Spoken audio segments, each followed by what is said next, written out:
everybody, it is Calxiyn here. If you guys enjoyed this video, remember that you guys should become patrons over on Patreon if you guys want to support the channel. So, we're talking about Sun today, because I'm very, very happy with how his character is. Evidently.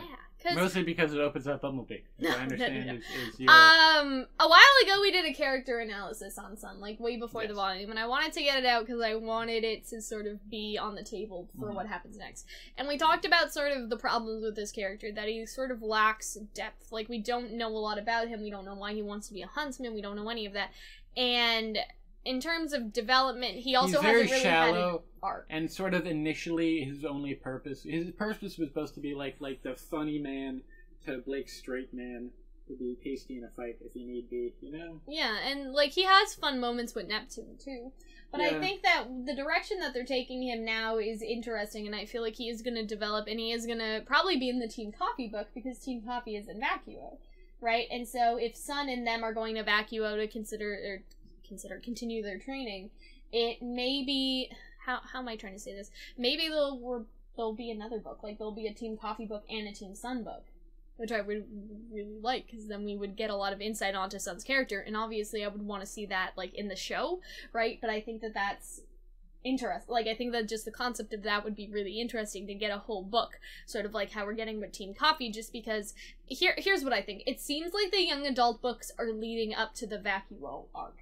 If that makes sense. Does that make sense? Like, maybe, because so Team Coffee's in Vacuo, and say next season's in Atlas, right? Because next season is going to be in Atlas. We're taking our time, like, for this volume, right? And so the season after that would supposedly be in Vacuo, right? And so then you'd have this series of YA books, maybe 1, 2, or 3, right? Because, okay. When are they coming out anyways? Coffee is coming out in 2019. So then, by 2019, in the summer, we'll be in the Atlas arc, right? And then we'll be in Atlas, and then we'll get to Vacuo, and so that may give another year for us to have another book, right? And then that year rolls around, and then we're in the Vacuo arc. So another 2 books, or even just another book. Like, dualities aren't that common, like, in young adult series. Like, you usually don't get 2 books. Like, usually it's a trilogy or a duology. Sorry, a duology. Like, usually it's 3 or it's 5. I've seen a few duologies. Yeah, I've seen a few too, but I'm saying usually people like their shit. Well, people just like thing in 3s. I don't know. It's like, humans. And so I feel like with that is that there could be a Coffee book, a Sun book, and then something else. I don't know. Well, they haven't announced. They've only announced the Coffee book, right? They haven't announced anything else. No. So but I'm saying that in the future, there would be more. Depends on how it sells. If it's a big moneymaker for Scholastic, they're gonna want to push out another, like, 3. Rooster Teeth, yeah. Right? And Rooster Teeth, obviously. But that's kind of how I see that. He thinks that a lot of anime fans are also not the reading type. Really? I don't know, man. I love to read, though, when I open the book up. Really? Like, you love to read, huh? Oh, you love to read. Where are you going? Love to read. Where's the hate you give? Where's an absolutely remarkable thing? Where are, like, the 18 books? What about Spider Riders? What about the frackin' RWBY book manga that you never did anything about? Listen. You watched a YouTube video about this monstrosity and you never read it. I'm getting to it. Really? Busy. Really? You're busy. Yeah. You're busy. I have seen you've shown me the statistics of how much time you spent on Discord. We all know. We been new. We know you're lying. Can we get back to Sun, please? Okay. Sorry, so we don't know if there's gonna be a Sun book. But I'm saying that if there is a Sun book, that would be interesting. Because it's all leading up to Vacuo. It's the last relic, right? Like, it's the hoedown throwdown. Like, that's the last one, you know? I guess the Veil relic's still in the vault. But you know what I mean? Like, it's the last leading up to the ending. Because the ending, I'm guessing, is gonna be this big battle of Veil again. Right? You know what I mean? And so Vacuo is sort of the last kingdom before they go back to home turf. Does that make sense? So with Sun, I feel like, I don't know, like, this is what I wanted, so I'm pretty happy, right? Because this was my suggestion. I made a whole video on why Sun shouldn't go to Atlas, and I made that right after, I think it was right after Volume 6, or Volume 5, I should say, right? I think it would have been after or either during. And so I was really happy, like, I basically let out a bunch of points of why he shouldn't come with them. So the first thing I said was his team shouldn't come with them because that's character oversaturation. We don't need another team with them, because they barely did anything with Juniper. Like, a lot of people were kind of sad they didn't do anything with Ren and Nora, but now you see them, like, all cuddly and, like, all, like, you know, like, they're like this over each other and all that stuff. And then, you know, that would be too much. My other suggestion was maybe Sage and Scarlet are dead, and so him and Neptune come along, which I said was okay, because then they have nowhere else to go, and it would be really good for their development, and maybe Neptune would blame Sun for, you know, whatever happened. Obviously, that didn't happen. But my other suggestion was he stays with his team, and they, like, train together, and, like, he says something that basically I said, Sun would be an asshole if he left his team again, and Sun says, I've been, like, the worst leader. Like, he basically says that, right? Yeah. And so I was really happy that this is the direction they took with this character, because y'all know I've been kind of salty about Sun, like, for a while, right? And I outlined my points in the analysis video, so I'm not gonna go through them all again, but it was a lack of depth and, like, a lack of development, but this is his arc now. Like, his arc is starting with his team, whether that's in the book or whether that's in the show. We're probably not gonna see him again. Also, for a while, right? No. He's gonna be in Vacuo, right? Yeah. I'm assuming if we get to Vacuo, he'll be there. So people are probably gonna be on Sun Watch the way I've been on Neo Watch. Yeah, and so, yeah, he's leaving for a while, but it won't be too long, I don't think, right? You know what I mean? So yeah, and a lot of people also think that before Sun leaves, like for Vacuo, he's gonna have some sort of conflict with Adam or try to warn Blake about Adam because Adam is chasing after. I don't know how they'd know that, but that's sort of something that a lot of people have talked about, is either him or Ilya tries to go to Atlas with them. Because I'm kind of sad that Ilya still didn't go to Atlas, because we did a whole video on why she should. But what if Sun and then the team, they're ready to leave, right? And news comes in that Adam is still on the loose and he's, like, hunting down Blake or whatever. I don't know how people would find that out, but whatever. Like, all the White Fang people are dead, maybe. Like, somebody from the White Fang finds out that all of these people are dead and they heard sort of part of the conversation and they ran away. Like, something like that.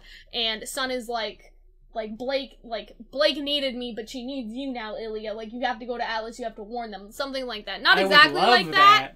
I would love that. I don't even know what Ilya is doing, but God damn it, am I upset that they have just thrown Ilya out. I need more of her. Because that's kind of what I didn't want to happen. I think they're putting Ilya on a break. Yeah, I think she is coming back soon. They're putting Sun on a break, they're putting Ilya on a break. I really do think... There's a lot more to Ilya than there is, and I thought there's still the Adam arc going on, and that's why, because I feel like Sun and Ilya, before they all leave, like, before Sun goes to Vacuo, and before Ilya...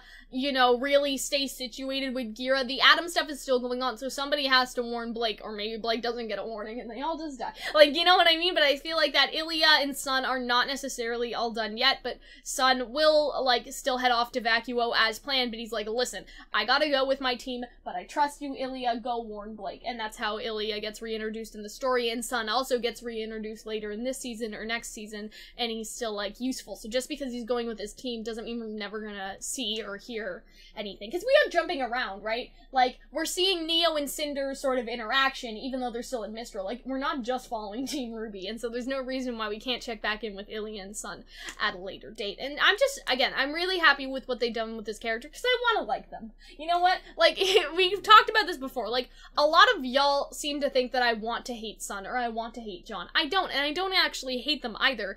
I just want certain aspects of their characterization to be improved, and so when we're at sort of this point, if that makes sense, like, I feel like this is a step in the right direction. It makes me feel like I like him more. Does that make sense? I think that's fair, right? That's fair. Anyway, I've been talking a lot and you haven't said much. I'm kind of disappointed but you're right. I think Adam's still going on, the other fronts will still be in play. I just, like, I feel like there's still a lot you can do with Ilya. Because, like, unlike Sun was always kind of one note. Ilya has more depth to her. And I don't feel really like she's staying with Gira. Like, she's obviously, this new movement has me confident, right? But if they find out Adam's out, even Gira may, like, hey, this is how you can prove your loyalty to us and that you're on our side for the movement. Go save my fucking daughter. Right? You know what I mean? Just all that sort of stuff. We've kind of talked about Ilya a little bit, which I didn't necessarily plan, but I think that it all ties in together, because it's about making Ilya and Sun people that were love interests for Blake sort of more developed and multifaceted. Even though Ilya pretty much was, I think Sun is following in that same path as well, and I'm really proud of them. I'm happy for Kirby. I'm happy.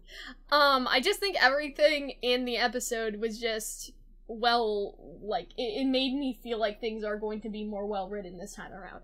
Let's not get too ahead of ourselves. There's still, 12 more episodes, or 11 more episodes. But I'm hopeful. That's all I'm saying. And I really enjoyed this, and I'm really glad. But that's it. So I hope that you guys enjoyed this. If you guys did, remember that you guys should become patrons over on Patreon. And we will see you later. Bye. Thank you guys for watching the video. If you guys enjoyed, I encourage you guys to become patrons over on Patreon. Patrons get a lot of different rewards, ranging from early access to all of our videos up to a week in advance. $10 patrons actually get them sometimes weeks in advance, or even like a month in advance. It depends on how much we record for. But also, all of our patrons get access to our Discord server, which is really cool if you guys want to talk to us in a more direct way. I obviously hang out a lot there. And there are just a bunch of other rewards that you guys can check out on Patreon. You guys can sort of see for yourself, and if you want to support us, you want to help us out, you want to see more videos like this and want to help keep us going, you guys would really help us out. So yeah, I hope that you guys will consider becoming patrons, and I hope that all of our patrons enjoy seeing their lovely names at the end of the screen, because we couldn't do this without them. So I will see you guys later. Bye.